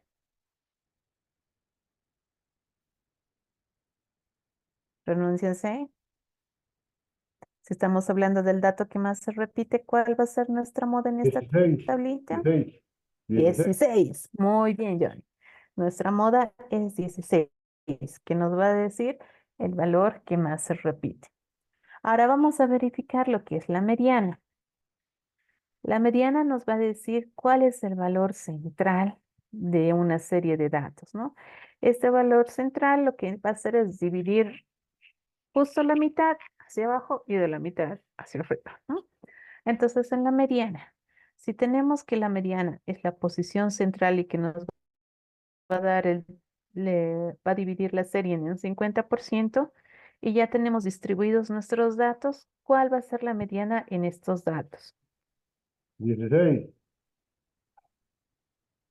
También 16. En este caso, como podemos ver en el 6, nuestra mediana es 16 y que nos va a decir exactamente cuál es el punto de quiebre, la mitad ascendente y la mitad descendente. Muy bien. Ahora, ¿qué pasa cuando vamos a tener un número impar de observaciones? O sea, en este caso teníamos 11 datos, entonces ha sido relativamente fácil encontrar lo que es la mediana, ¿no? Pero ¿qué pasa si tenemos un número par? En ese caso tenemos, por decir, todos los datos anteriores, pero solamente en un caso de 10. Para eso, cuando tenemos este caso, utilizamos los dos valores centrales, que en este caso serían 17 y 18, los sumamos y los dividimos entre 2 para sacar una mediana, ¿no? En este caso, nuestra mediana va a ser de 17.5 días. Dividimos entonces los valores centrales, los sumamos y los dividimos entre 2 y con eso tenemos nuestra mediana. Y finalmente tenemos nuestra media. La media es llamada también promedio aritmético y esta media nos va a ayudar a determinar eh, cuál es el promedio de días dentro del estudio que estamos realizando, ¿no? ¿Cuál es el promedio de días de incubación? Entonces, para ello, como todo promedio, solamente se realiza la sumatoria de todos los valores y se divide entre la cantidad de valores. Entonces, si hacemos la sumatoria, tenemos que es equivalente a 217, se divide entre 11 y nos va a dar 19,7 días. ¿Hasta ahí estamos todos de acuerdo? ¿Todo tranquilo? ¿Todos se entienden? Positivo. Perfecto. Entonces, ahora vamos a complicarnos un poquitito más. Una forma de que podamos eh, simplificar las cosas es realizando una distribución de frecuencias. ¿A qué nos referimos con la distribución de frecuencias? Si pueden ver, aquí hemos anotado todos los datos, ¿no? Hemos puesto, si habían 3 casos de 15, los hemos copiado. Si habían 4 casos de 16, los hemos copiado. Si había uno solo, lo hemos copiado, etcétera, ¿no? Entonces, para poder simplificar nuestros datos, entonces utilizamos la distribución de frecuencias. Por ejemplo, en este caso, nuestros días de incubación eran 15, 16, 19, 20, 32 y 37. Entonces, lo que hacemos es determinar la cantidad de casos que hemos tenido. Por ejemplo, han habido 3 casos de 15, 4 casos de 16 y uno para el resto. Entonces, una forma de simplificar lo que son las operaciones que hemos hecho anteriormente es colocar el número el número de incubación, multiplicándolo por el número de casos. Se realizan las multiplicaciones, se divide entre el total de las variables que estamos tomando, igual nos da los 19,7 días. Así sea cualquiera de los dos casos, nos va a dar el mismo resultado, entonces nuestra media va a ser equivalente a 19,7 días. Entonces, las medidas de tendencia central nos van a ayudar a comparar grupos de valores, ¿no? Por ejemplo, en este caso vamos a tener diferentes grupos, 2 grupos, ¿no? Un grupo de niños enfermos, un grupo de niños sanos y las edades en las cuales se están presentando, ¿no? Entonces, ¿cómo podemos realizar esto? De la misma manera, no enfermos, ponemos la cantidad de, de valores correspondientes y lo dividimos entre la cantidad de paciente del total, ¿no? En este caso sería 9, entonces se realiza la sumatoria, se divide y ya tenemos el resultado para determinar cuál es el promedio de años. Lo mismo en los pacientes sanos, se realiza la sumatoria de todos y tenemos el promedio de los pacientes sanos, ¿no? Entonces, ya yéndonos a lo que es la interpretación de los datos que estamos encontrando, nos va a decir que en promedio los niños enfermos se encuentran aproximadamente en los 10 años. En cambio, los niños sanos, bueno, no son niños, sino que los pacientes sanos son pacientes mayores de 25 años, lo que nos dice que la enfermedad que estamos tratando de estudiar va a afectar más a lo que son niños, ¿no? Por la cantidad de aparición, por la cantidad de distribución de pacientes que tenemos, ¿no? Y que promedio tanto en los enfermos va a ser de 10 años y el promedio de sanos va a ser de 25 años. Entonces, tenemos también lo que son los datos agrupados. Una parte muy importante es que podamos trabajar con datos agrupados. Yo les voy a enseñar mañana a crear lo que es la tabla de frecuencias para que podamos trabajar con los datos agrupados, ¿no? Por ejemplo, en este caso estamos viendo un caso donde se van a presentar calificaciones para un grupo de estudiantes en un curso de geografía, ¿no? Entonces, dentro de ese grupo tenemos las calificaciones que han sacado, ¿no? Entonces, como va a ser un poco difícil o va a ser un poco complicado poder realizar la sumatoria de todos y cada uno de estos datos cuando son un número mayor de frecuencias, un número mayor de valores, lo que hacemos es distribuirlos de acuerdo a los datos, ¿no? Entonces podemos distribuirlos por decir, en este caso, de 0,5 a 1, que sea nuestro grupo 1, de 1.1 a 2.0, etcétera, ¿no? Entonces realizamos la distribución. ¿Cómo vamos a poder determinar qué distribución vamos a realizar? Para ello vamos a utilizar eh, estas reglitas, ¿no? Una reglita de Sturges que va a ser una constante igual a 1 más logaritmo de n, donde la k sigue siendo constante, más va a ser más logaritmo de 25 porque son 25 los datos que tenemos, es decir, 5 por 5 sí son 25 los datos que tenemos. Entonces utilizamos la calculadora y ponemos 1 más el logaritmo de 25, que en este caso sería 4,64 y nos da 5. ¿Qué nos dice este 5?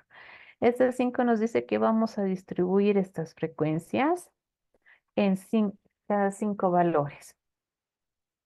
Puede ser de 0,5 a 1, de 1.1 a 1.5, de 1.6 a 2, etcétera, ¿no? Entonces nos va a decir la cantidad de valores que deberíamos tener.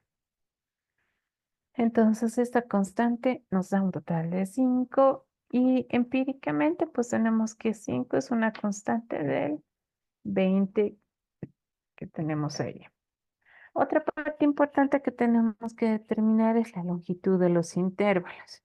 Esa longitud de los intervalos se va a sacar a través de realizar la resta del valor máximo menos el valor mínimo. Por ejemplo, en este caso, en este caso, ¿cuál es el mayor valor de esta tablita?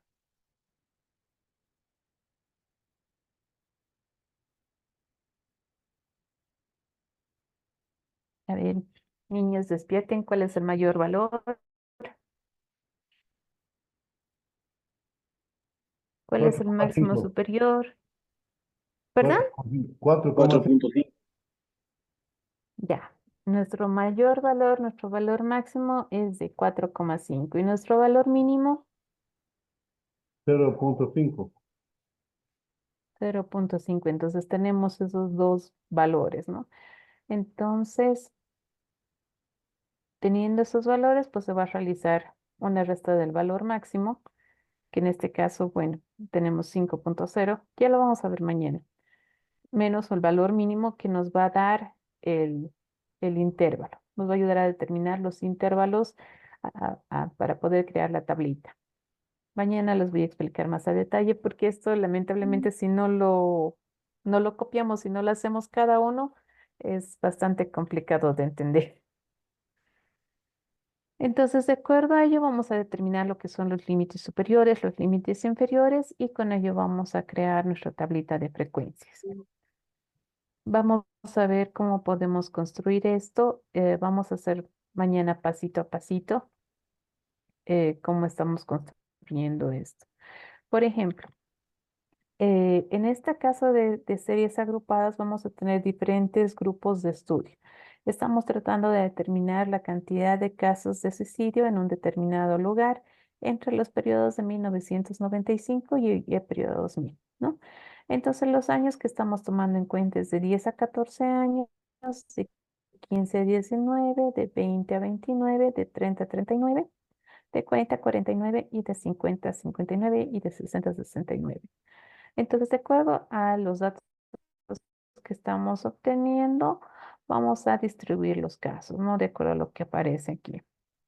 Una vez que tenemos la distribución de casos, en este caso tenemos que estamos haciendo el estudio con 4.457 pacientes y de acuerdo a ello podemos ver que los grupos que han tenido mayor cantidad de suicidios básicamente han sido a los mayores de 50, ¿no? Porque aquí se encuentran los dos grupos más grandes que han producido suicidio, ¿no? Entonces, para estimar la media se debe construir una columna con los puntos medios de cada intervalo de la clase variable y otra de frecuencias por las variables que va a ser el resultado de multiplicar el punto medio por el número de casos y el intervalo correspondiente. Ojo que esto es para momento de realizar la tabla. La sumatoria de estos productos debe ser dividida entre la suma de casos y nos da una aceptable aproximación a la media. Entonces, tenemos eh, cada uno de los grupos de las edades, ¿verdad? Cada una de ellas se va a ir distribuyendo de acuerdo a la cantidad de casos que tenemos. Para ello vamos a sacar el punto medio. El punto medio será de la sumatoria, como habíamos visto aquí, que el punto medio se va a dar de cada intervalo de clase, donde la variable se obtiene de la media del intervalo. Es decir, que va a ser la sumatoria del límite inferior con el límite superior y se va a dividir entre dos. Por ejemplo, en aquí tenemos, el primer grupo tenemos 10 y 14 años. Entonces, esos 10 y 14 años se van a sumar y se van a dividir entre dos. Ahora, ¿por qué estamos tomando en este caso 14,9? Si aquí tenemos 14. Entonces, cuando tomamos solamente el 14, tenemos cierta cantidad de decimales que no estamos tomando en cuenta porque nuestro siguiente rango es el 15. Por ende, vamos a tomar 10 a 14,9. O sea, todo lo que es menor a 15. Entonces, utilizamos eso para poder realizar la división correspondiente y nos va a salir que el primer límite que tenemos o el punto medio que tenemos es de 12,5, que lo anotamos aquí. Entonces, en el segundo caso, ¿cómo se va a realizar? Pues vamos a sumar lo que es el 15 más 19,9 y lo vamos a dividir entre 2, nos va a dar 17,5. En el siguiente caso, 20 más 29,9 dividido entre 2 nos va a dar a 25. En el otro caso, que es 30 más 39 dividido entre 2, nos va a dar un total de 35 y así sucesivamente con todas las series para poder determinar el punto medio. Este punto medio nos va a ayudar para determinar la sumatoria de frecuencias, ¿no? Entonces, ¿cuál va a ser la sumatoria de frecuencias? Vamos a utilizar al número de casos multiplicado por el punto medio, como pueden ver acá. Entonces, para sacar este valor, lo que tenemos que hacer es multiplicar 37 por 12,5, que en este caso nos va a dar 462,5. Vamos a multiplicar 176 por 17,5, que nos va a dar 3080. 693 multiplicado por 25, que nos da 17,325. Vamos a utilizar 659 por 35, que nos da 23,065 y así sucesivamente con todas nuestras series de datos para que podamos tener la sumatoria de frecuencias, que va a ser este. Y finalmente vamos a utilizar lo que es la sumatoria de casos acumulados. Entonces, ¿qué queremos lograr? Cuando queremos buscar la sumatoria de casos acumulados, es básicamente ir sumando cómo poco a poco se va aumentando la incidencia de los casos hasta contemplar el total. En aquí, por ejemplo, tenemos 37 que ha sido nuestro primer intervalo. En el segundo intervalo es 176, entonces para sacar este número, lo que hacemos es sumar 37 más 176, nos va a dar 203. Para el siguiente intervalo, vamos a sumar lo que son estos 213 más 693, que nos va a dar 906. Para el siguiente, 906 más los 659 nos va a dar los 1565 y así sucesivamente. Vamos a utilizar para llenar esa tablita que nos va a ayudar a determinar la sumatoria de frecuencias, la cantidad de sumatoria de casos, el punto medio y los casos acumulados. Los puntos intermedios de los siguientes intervalos se van a calcular de la misma manera, ¿no? ¿Para qué nos sirve esto? Sacamos esto para poder encontrar la mediana. ¿Quién se acuerda qué era la mediana? ¿Para qué nos servía la mediana?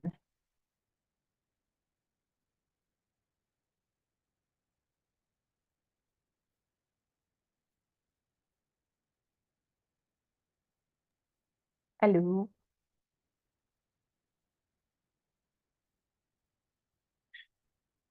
¿Nadie se acuerda qué era la mediana? Es el punto medio donde está ubicada las probabilidades. Exacto. La mediana nos va a dividir justo 50 para un lado y 50 para el otro, ¿no? Entonces el punto medio. En este caso, la mediana, cuando tenemos números bastante grandes, porque ahorita estamos trabajando con una población de 4,457, para ello los vamos a hacer nuestra distribución de frecuencias y para poder determinar la mediana vamos a tener a lo que es, perdón,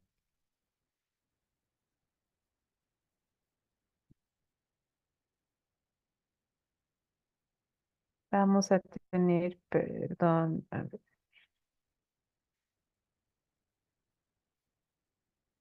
vamos a acomodarlo mejor.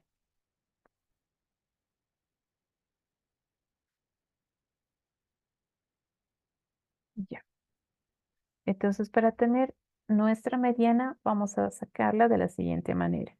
Primeramente, vamos a tener la cantidad de sumatoria de la sumatoria de las frecuencias acumuladas, que en este caso sería 205,202,5, y lo vamos a dividir sobre el total de la promoción. Lo que nos dice que el grupo afectado, más afectado, va a ser de 46 años, ¿no? Y para el punto medio vamos a sacar lo mismo, ¿no? El total del número total menos 1 dividido entre 2. ¿Por qué ese menos 1? Porque es una constante que se utiliza en el caso de los intervalos de frecuencia cuando están distribuidos por intervalos y lo dividimos entre 2, lo que nos va a dar un más o menos 2,2 para encontrar la mediana. Entonces los 46, que es el promedio, para encontrar el punto medio puede ser 2 años por delante y 2 años después. Es decir, puede ser desde 44 años hasta 48 años. No sé si me entienden.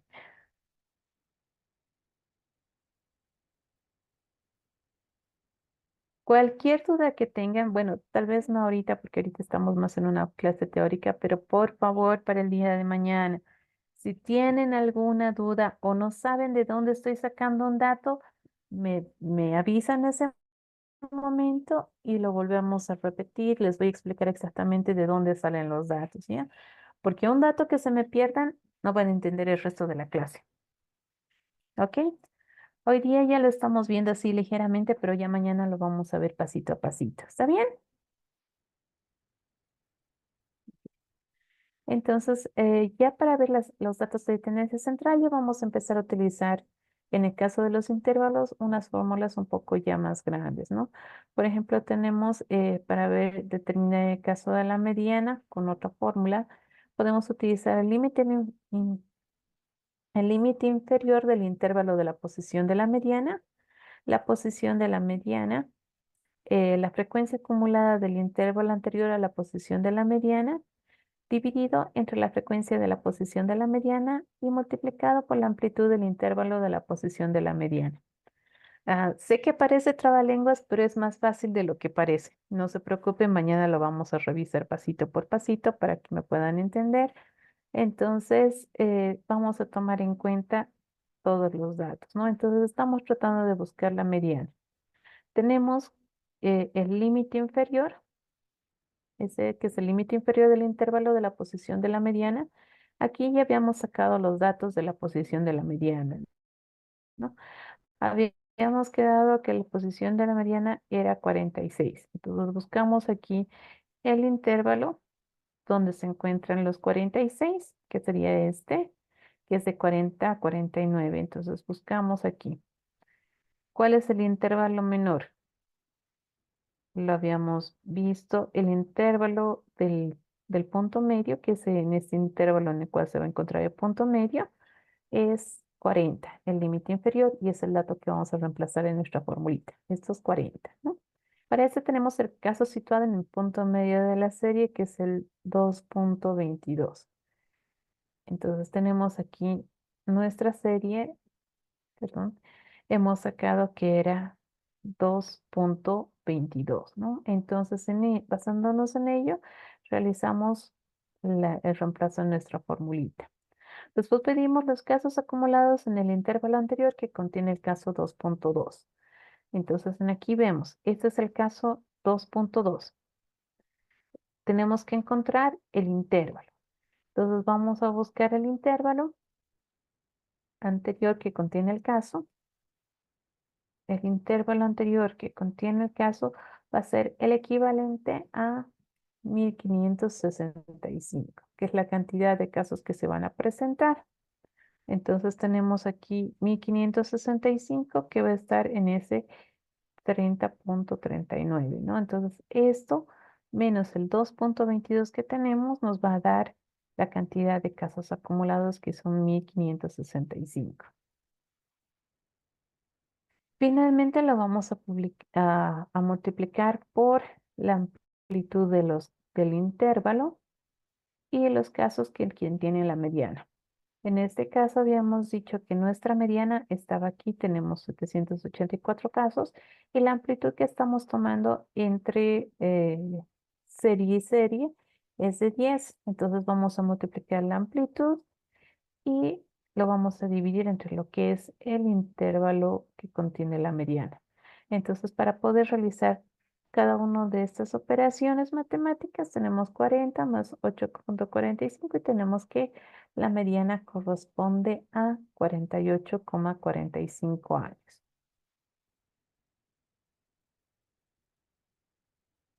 ¿Me entienden? Si no, tal vez.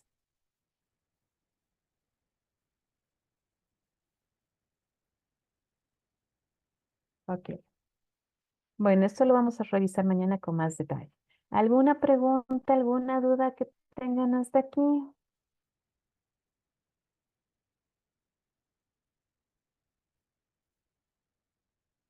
Bueno, mañana ya voy a tener la pantalla interactiva. Por favor, les recuerdo nuevamente, vengan con una calculadora para que podamos realizar todas las operaciones y vamos a explicar más a detalle de dónde sale cada uno de los datos. ¿Está bien? Sí, Mientras tanto, vamos a ver, un tema más cortito porque no me va a servir de nada avanzar el otro tema, porque no, Buenas noches. medio que se me han perdido, ¿verdad? Buenas noches. ¿Será que nos puede facilitar la diapositiva, por favor? Claro que sí. En cuanto, no sé si ya me han agregado al grupo. Déjenme ver si ya estoy en el grupo, se los habilito ahora mismo. Si no, sí, ya estoy en el grupo. Entonces, déjenme subir las diapositivas al grupo para que a través de las diapositivas pues ya vayan echándole un ojito y mañana ya podamos hablar, ya vengamos directamente a practicarlo. ¿Está bien?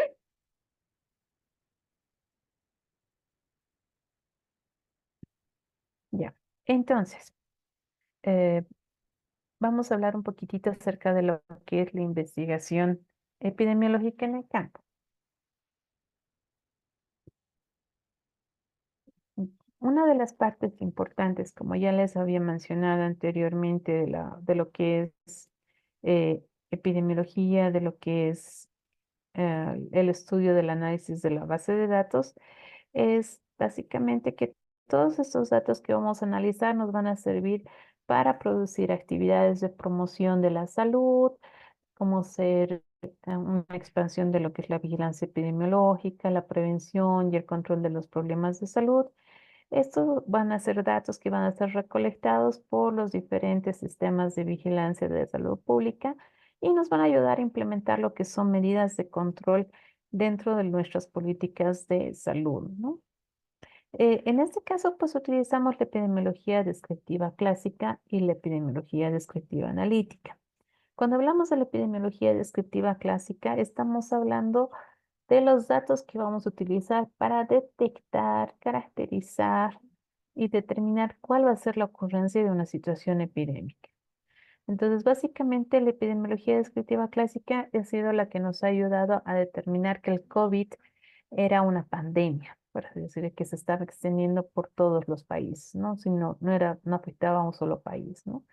Y ya la epidemiología analítica nos va a proporcionar un enfoque básico para determinar o para generar hipótesis o inferencias, predicciones acerca de lo que es la transmisión, probables exposiciones, etcétera, ¿no? Entonces es a través de esa sumatoria de datos que hemos tenido y que hemos registrado que vamos a determinar las características de la enfermedad y que nos va a permitir nos va a permitir determinar cuál ha sido el origen de la enfermedad, cómo se va a comportar, etcétera, ¿no? Entonces, aparte de describir, básicamente estamos realizando la investigación de cómo se está comportando esa enfermedad y qué podemos esperar en un futuro que vaya a pasar con esa enfermedad. Entonces, esta investigación en salud pública nos va a dar diferentes cosas buenas, ¿no? Una de ellas es que nos va a ayudar a investigar para poder prevenir e intervenir los casos nuevos que están apareciendo. Nos va a ayudar a realizar la investigación de brotes, que por lo general siempre es retrospectiva y nos ayuda a determinar cuál ha sido el paciente cero, por así decirlo. En algunos brotes nos va a ayudar a determinar cuál es la ventana de oportunidad para ver la parte de la investigación, si se refiere a unas horas, días, etcétera. Usualmente, cuando realizamos esta investigación de campo, nos obliga a tomar acciones públicas para evitar la diseminación de las enfermedades, ¿no? Y eso no siempre es bien visto por la población. ¿Qué es lo que nos ha pasado durante el COVID, por ejemplo? Hemos visto que la mayor parte de factores de riesgo, la mayor parte de factores que producían la enfermedad, pues básicamente nos combinaban a estar aislados, ¿no? Entonces, ¿qué ha pasado? Ha llegado un momento en el cual la población no ha tomado bien las acciones que estábamos tomando y ha tenido que salir la policía, el ejército, todo para resguardar de que todos cumplamos con esas políticas que no siempre son bienvenidas, ¿no? Entonces, es necesario que podamos tomar las acciones correspondientes basadas en un estudio, en un análisis bien realizado, cosa de que trate siempre de proteger a la población, ¿no? Recuerden que cualquier política de salud, cualquier política que vayamos a tomar, va a tener diferentes consecuencias, ya sea económicas, sociales, sobre la población y que dependiendo de las actividades que vayamos a determinar, pues vamos a tener o no la aceptación de de la población, ¿no? Este resultado de las investigaciones van a tener una gran influencia en lo que es el desarrollo y el establecimiento de diferentes políticas y normas que nos van a ayudar a determinar qué es lo que va a suceder con la salud a nivel nacional, ¿no?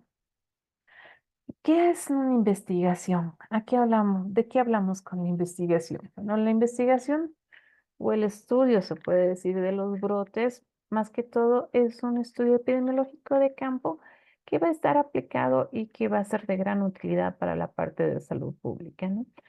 Puede ser diferenciada, lleva un estudio poblacional cuando hablamos de más personas, o puede ser un estudio individual, que se va a volver el objeto primario del estudio, todo dependiendo a buscar las respuestas de las necesidades de salud.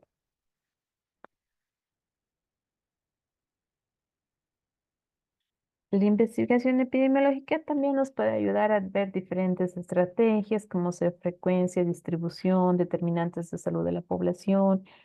Eh, Podemos tener estudios que son experimentales, como ser los ensayos clínicos con individuos, ensayos comunitarios en caso de poblaciones, o pueden ser simplemente descriptiva y analítica, que se va a ir a describir precisamente la enfermedad y a analizar las características de esa enfermedad, ¿no? Entonces, como pueden ver, la epidemiología puede tener diferentes campos, ¿no? Estudios experimentales que van a los ensayos clínicos, a los ensayos comunitarios, o pueden ser estudios observacionales que van a estudios descriptivos y en los estudios que van a ir a analizar qué va a pasar en un futuro con ese tipo de enfermedad.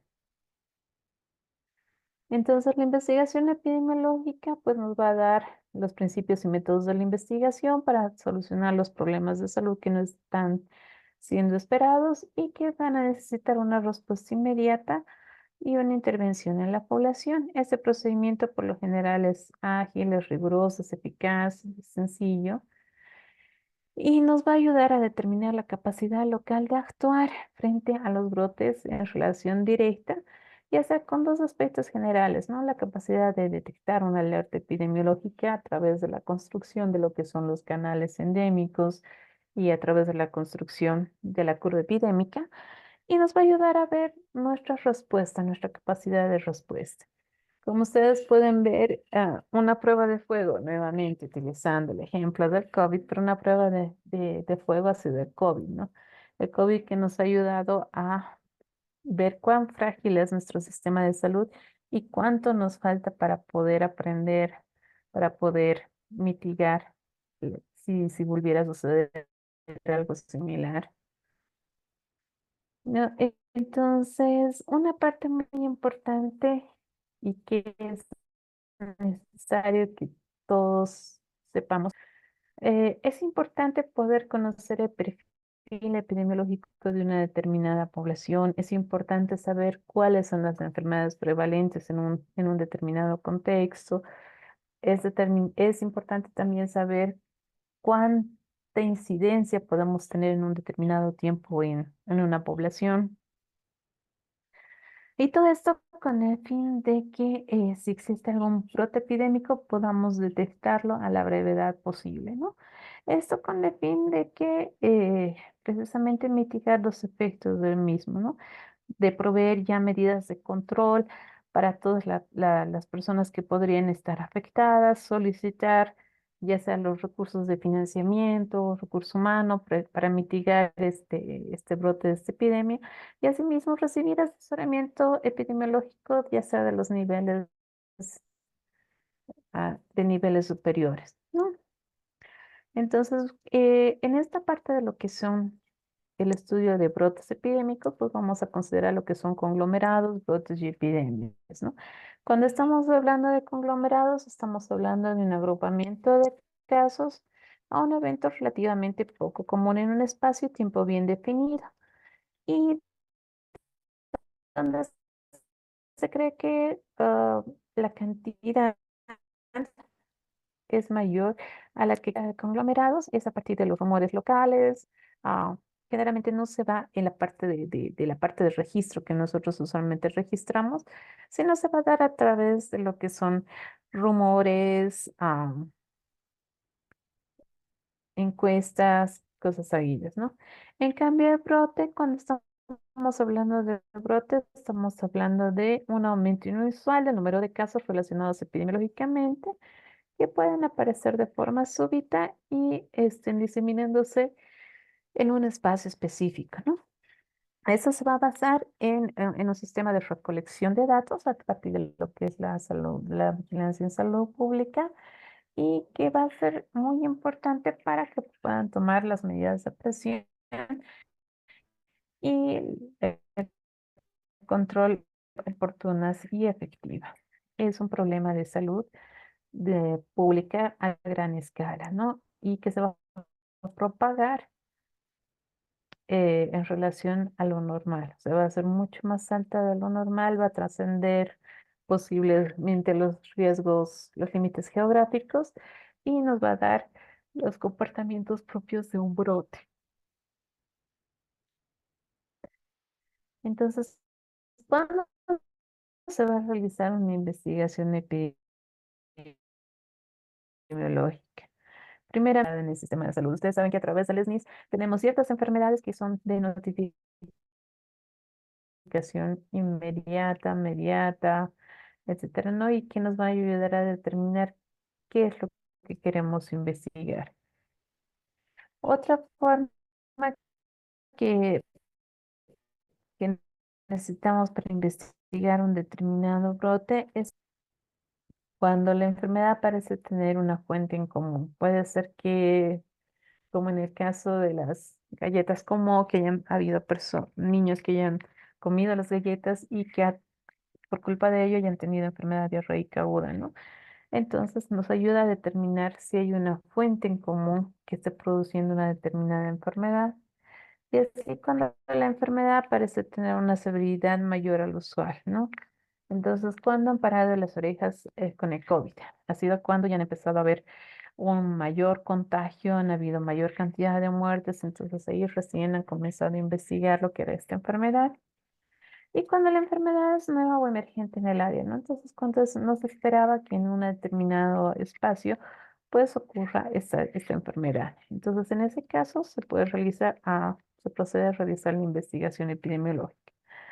También esta investigación puede ser a través de una actividad descriptiva que nos va a ayudar a caracterizar el brote en tiempo, espacio y persona, o puede ser una actividad analítica en la cual no, en la etapa descriptiva es insuficiente y no tenemos datos de lo que es fuente, modo, riesgos de exposición, factores que van a intervenir, etcétera, ¿no? En ese caso, pues buscamos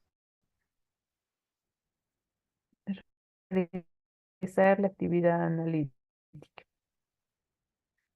El avance de un brote se debe verificar con el diagnóstico de los casos notificados se debe comparar incidencias, no se debe comparar incidencias entre lo que es la incidencia observada y la esperada, ¿no?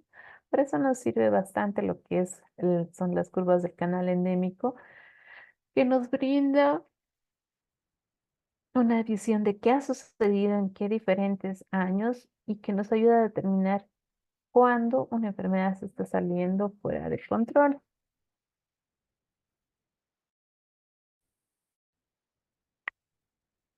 Entonces, una forma de organizar el trabajo de campo es a través de aspectos con las autoridades dentro del establecimiento, las autoridades superiores, nos va a dar una idea acerca de lo que son la parte de las políticas, los civiles en la comunidad, etcétera. También tiene que tener aspectos logísticos que va a establecer lo mínimo para organizar a estas personas para que supervisen la ejecución del trabajo y aspectos técnicos que nos va a ayudar con la información adyacente, es decir, con la información de datos demográficos, mapas, modelos cuestionarios, normas de manuales, de procesos y procedimientos, etcétera, ¿no? Para ello, para que podamos hacer ello, necesitamos primeramente establecer una definición de caso. La estandarización de los criterios nos ayuda a que la enfermedad se pueda diagnosticar más fácilmente. Para ello vamos a cumplir con varios criterios, ¿no? Primeramente es el criterio clínico, el criterio de laboratorio y el criterio epidemiológico. Entonces, en su fase inicial de cualquier investigación epidemiológica tenemos que realizar la definición de caso. Si hablamos de una definición de caso, esta debe ser sencilla, debe ser clara, tiene que tener los atributos necesarios para verificar qué es lo que queremos ver, ya sea la sensibilidad, la especificidad, etcétera. En su fase inicial tiene que tener una investigación y detectar todos los posibles casos de la información en la enfermedad. Tiene en la fase avanzada, el propósito de la investigación es concentrarse en los casos que tengan mayor probabilidad de estar verdaderamente asociados al brote, etcétera, ¿no? Entonces, de acuerdo a establecer, ya podemos determinar y nos puede ayudar a realizar el diagnóstico. Ok, nos quedamos hasta aquí el día de hoy. Vamos a continuar el día de mañana. Por favor, nuevamente recordarles que tienen que traer una calculadora, un lugar donde realizar operaciones y ya mañana vamos a trabajar de verdad. ¿Está bien? Voy a subir las diapositivas al grupo para que puedan observarlas, verlas y cualquier cosa lo definimos mañana. ¿Sí? Sí, hasta Que mañana. tengan una bonita noche y nos vemos el día de mañana. Hasta mañana. Bueno, no sé, doctora.